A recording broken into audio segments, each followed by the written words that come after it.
بسم اللہ الرحمن الرحیم۔ شروع اللہ کے نام سے جو رحم کرنے والا نہایت مہربان ہے۔ دوستو، اسلام ایک قوم کے لیے نہیں ہے بلکہ یہ قیامت تک کے لیے انسانوں کی فلاح کے لیے آیا ہے۔ قرآن صرف مسلمانوں کی ہدایت کے لیے نہیں بلکہ یہ تمام انسانوں اور جنات کے لیے ہدایت اور رہنما کتاب ہے۔ اس سے معلوم ہوا کہ اسلام ایک عالمگیر مذہب ہے، اس طرح اس کے قوانین اور اصول بھی عالمگیر ہوں گے۔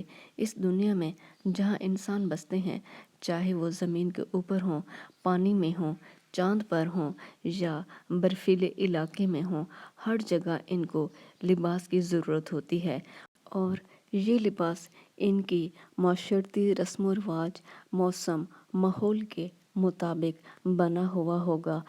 جیسے خلا باز لوگ عربی لباس یا پاکستانی قومی لباس میں خلا میں نہیں جا سکتے، اور تیراک پانی میں عربی لباس یا پاکستانی لباس میں نہیں تیر سکتے، اور نہ ہی برفانی علاقوں کی سردی یہ دو قسم کے لباس برداشت کر سکتے ہیں۔ جب اسلام ایک عالمگیر مذہب ہے تو اس کا لباس بھی عالمگیر ہونا چاہیے۔ علماء کیوں شلوار اور قمیص کو یا عربی لباس کو سنت کا لباس تصور کر لیتے ہیں؟ بڑے افسوس سے کہنا پڑتا ہے کہ علماء نے قرآن کی تشریح گمراہ کن انداز میں کی ہے۔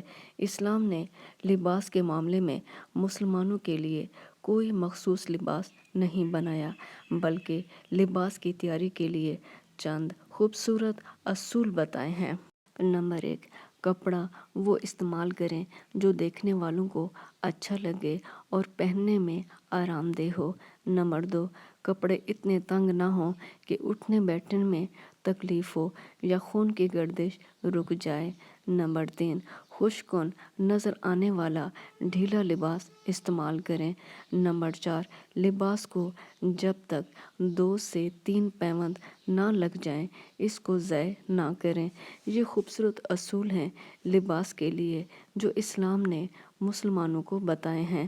پینٹ شرٹ، جس کو انگریزوں کا لباس کہا جاتا ہے، اس کا بانی مسلمانوں کے عظیم فاتح حضرت عمر رضی اللہ تعالی عنہ ہیں، جس نے اپنے فوج کے لیے فوجی لباس کے طور پر پینٹ شرٹ کی ایجاد کی تاکہ جنگ لڑنے میں آسانی سے حرکت ہو سکے۔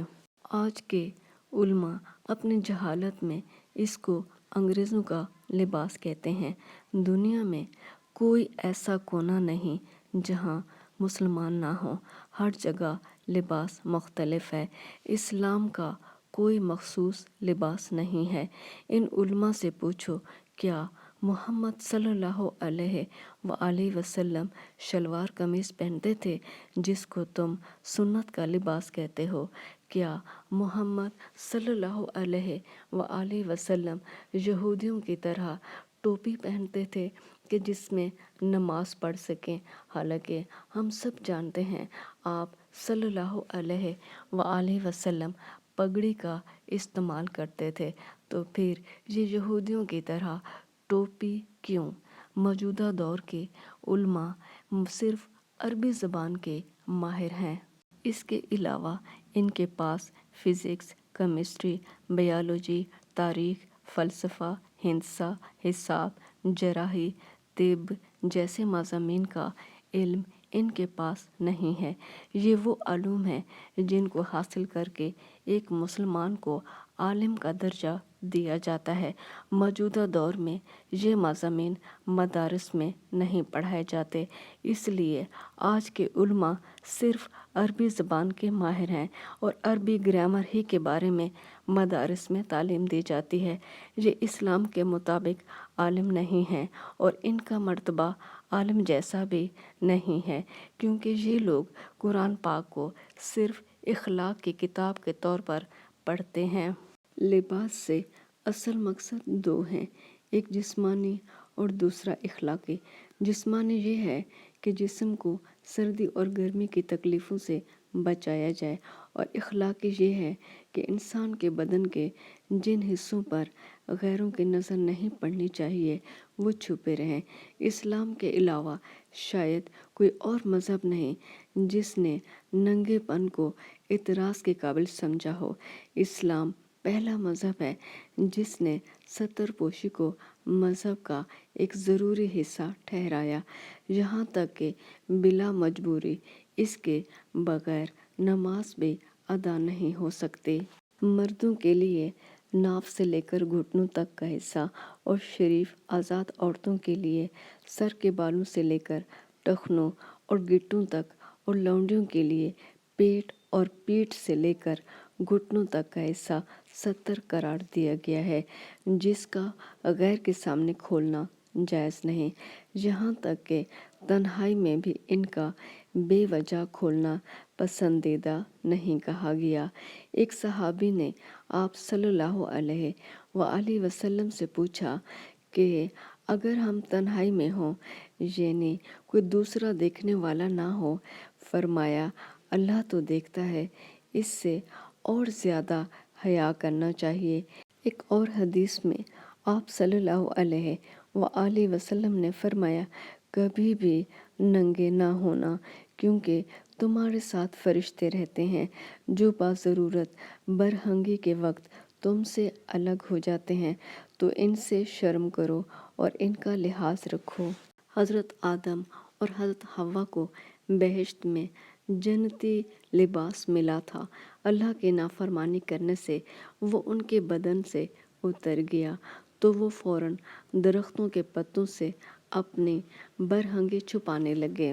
اس سے معلوم ہوا کہ 70 پوشی اللہ تعالیٰ نے انسان کی فطرت میں بنائی ہے، مگر دنیا میں آ کر یہ فطرت کبھی بگڑ جاتی ہے، اور اسی کا نتیجہ ہے کہ وحشی جنگلی اور صحرائی قومیں 70 کے حدود کو صرف شرمگاہ تک محدود کر لیتی ہیں۔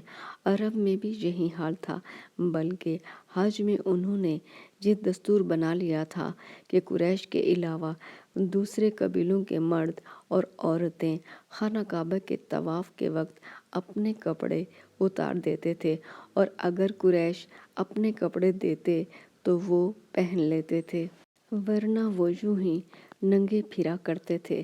وحی الہی نے انسانوں کو تہذیب اور سلیقہ کا سبق دیا۔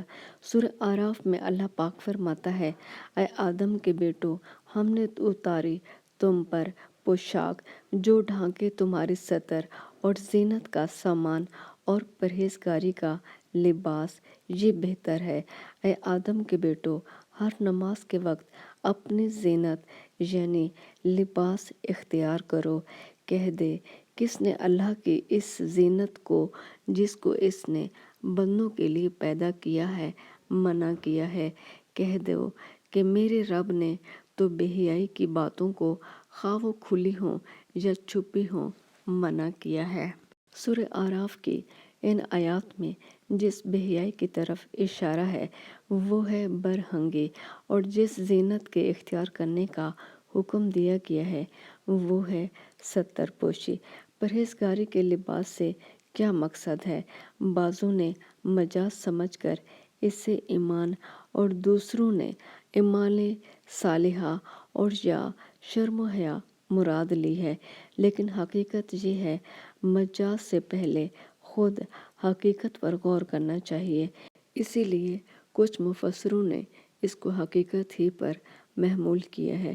مشہور تابعی مفسر ابن زید نے اس سے پوشاک مراد لی ہے۔ کسی نے زرہ اور خود وغیرہ لڑائی کے سامان کو لباس تقویٰ قرار دیا ہے۔ کسی نے اس سے زہد کے صوفیانہ کپڑے سمجھے ہیں، لیکن یہ بھی حقیقت سے دور ہونا چاہیے۔ صحیح یہ ہے کہ لباس تقویٰ سے مراد پرہیزگاری کا لباس ہے، یعنی وہ لباس پہننا چاہیے جو تقویٰ اور پرہیزگاری کا منشا ہو، اور جو لباس تقویٰ اور پرہیزگاری کا منشا ہے اس کو آپ صلی اللہ علیہ وآلہ وسلم نے اپنی قولی اور عملی تفسیر سے بیان فرمایا ہے۔